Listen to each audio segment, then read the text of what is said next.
gap sensor out, you want to disconnect the connector. Just slide back. Then there's a bracket right there. You have to push on the pin on one side, and then same on the other side. And this slides up, and just slide it out. And you want to loosen up the fan clutch. Use a fan clutch tool like this.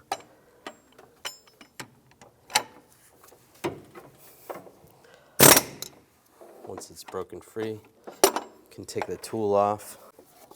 And now unscrew the clutch and the fan.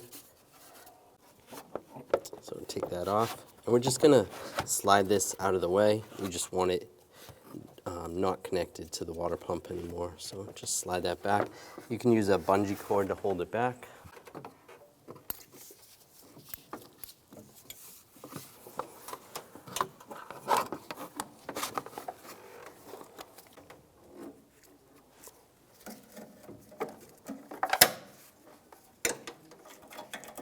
Take the airbox off, take this screw out. There's another screw over here and one down there.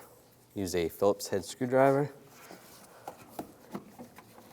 Loosen those up and just slide it right up and out of the way. Disconnect the connector right here. Just push down on the tab, slide it off. Loosen up this band clamp. Use a straight blade screwdriver. Then we can slide this off. Underneath here, disconnect this hose and slide the whole thing out. Loosen up the clamp right here. Use a straight blade screwdriver. Just loosen that up. You don't have to take it off, just loosen it. Pop this clip off here. You can just use a screwdriver and slide that wire out of there. Take these two bolts out, use a 10mm socket.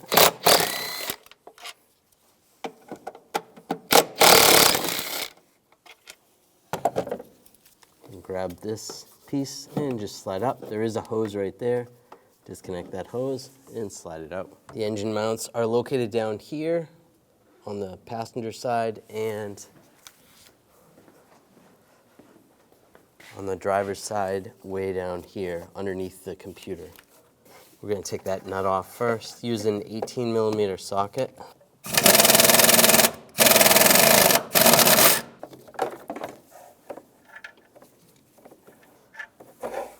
Take that nut off. For the driver's side, you might have to get creative with extensions and swivel sockets, but take that same nut off.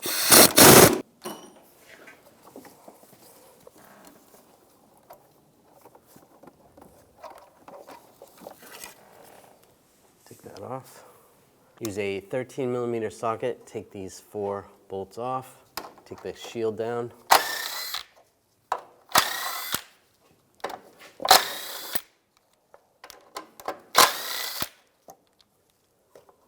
Slide that down. We're going up through the control arm, underneath here with an extension and a swivel socket. Use an 18mm socket and take the nut off from underneath.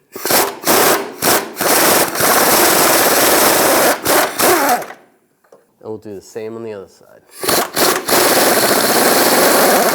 Underneath the car, we're going to need a floor jack with a block of wood to go underneath the oil pan. We're going to raise up under the oil pan to raise the engine.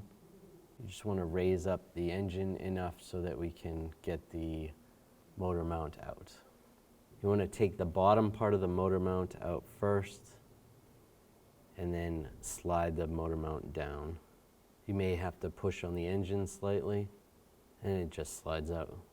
There is a pin on the bottom of the motor mount that needs to line up. You can line that up after the mount is already in. You're going to line the top part of the mount in first. It is slotted on the passenger side, so it makes it a little bit easier. You might have to wiggle the engine a little bit using a pry bar.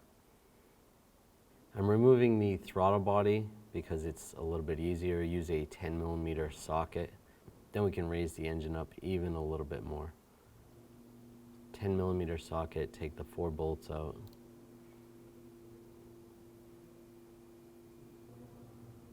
And just slide it out of the way.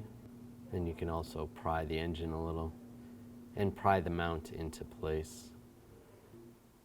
And that's in position.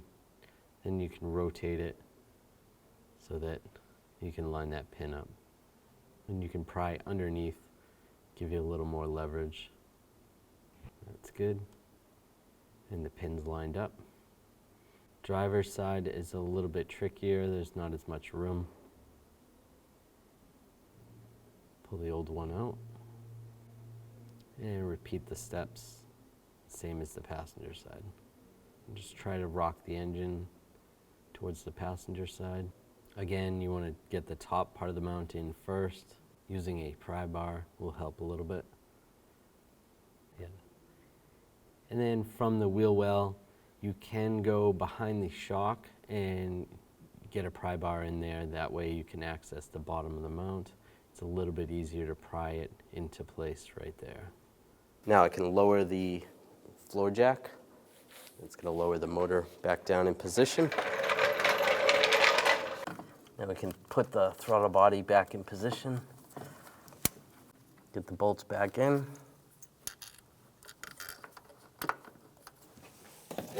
Tighten those down.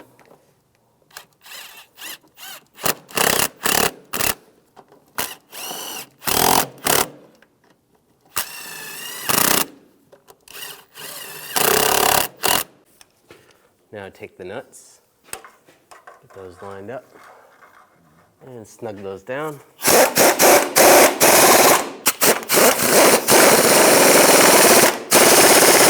Now put this shield up and the bolts and tighten them down.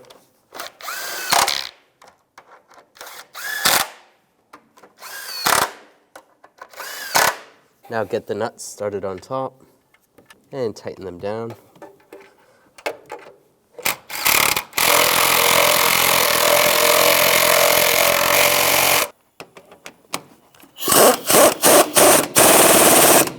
Now put this piece back in, line it up, make sure you line the hose back in position. Take that wire, put it through this retainer right here. Put these bolts back in and tighten them down. Tighten up the worm clamp, just snug. And slide the air filter and snorkel hose in position. Plug this in right here.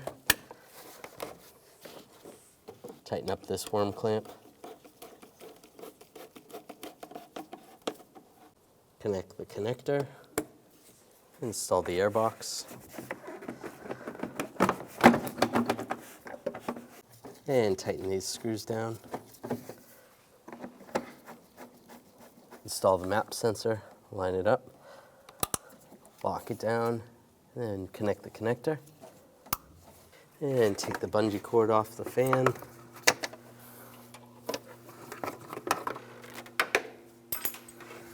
Get the fan started.